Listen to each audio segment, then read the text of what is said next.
It's now a year since the official opening of the new Library of Birmingham. It cost just under £190 million to build and is the largest of its kind in Europe. Since its opening, 2.7 million people have been to see it. That's double the number of visitors to the old Central Library in its final year. Our arts and culture reporter Satnam Rana's been taking a look at the region's newest cultural attraction. The People's Palace. That's how the Library of Birmingham has been described by its Dutch architect. 12 months ago, throngs of people came to take a look. Today, people still keep on coming. From across the world, across the region and across the city. So what do users make of the building, which cost £188.8 million? Oh yeah, I've come to access the archives for All Saints Asylum, the old asylum in Windsor. Mike is a director for mental health organisation My Time CIC. It's not just a place to come and borrow a book from. It's a good source of advice. You know, I've come out with ideas of projects that I want to look at and pursue, and people engaged in the community engagement team will give you advice about those projects, including advice as to where you might get funding from to actually help pay for them. So there's some excellent work going on. The library is a first step in the council's 20-year vision to create a world-class city centre, home to Europe's youngest population. And so to GCSE student Emma, who travels from Codsall in South Staffordshire to borrow books. There's lots of books, opportunities, but there are a few little twinges and bad bits you see throughout the library. For example, the elevator up there kind of breaks down, I think, a lot and has essential maintenance, but other than that it's generally good.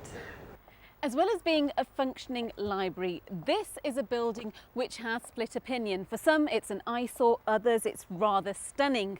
However, this is a building which has picked up numerous awards for both its design and construction.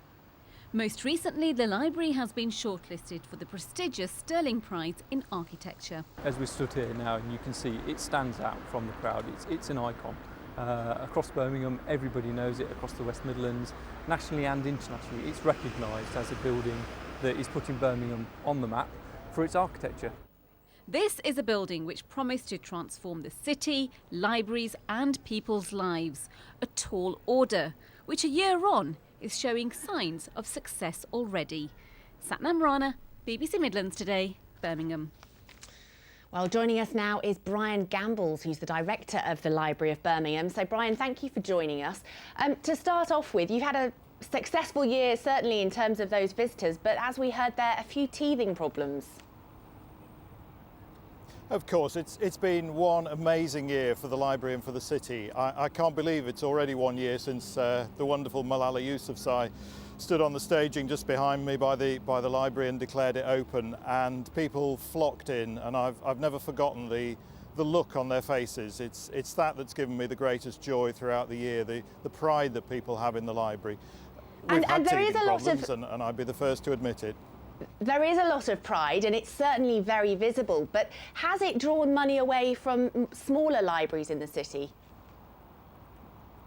No, there's no evidence of that at all. I think what we've demonstrated is that there's room for both, and that what we need is a mixed model of provision where we have a great city centre library, but also strong and vibrant libraries in all our local communities. So no, there's no evidence. What we've done is increase library use, not detract from libraries in the community. Now, at the moment, the service you offer, great service, is free and it's all underwritten by the council. But is there a chance that in the future the Library Trust might have to look to sort of make its own way a bit more, perhaps make money, generate money in some way?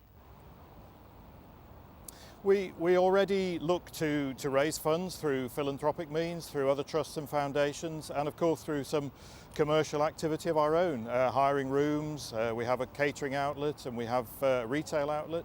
I don't think that in the future the balance of that funding is going to change very significantly. Libraries are a public service.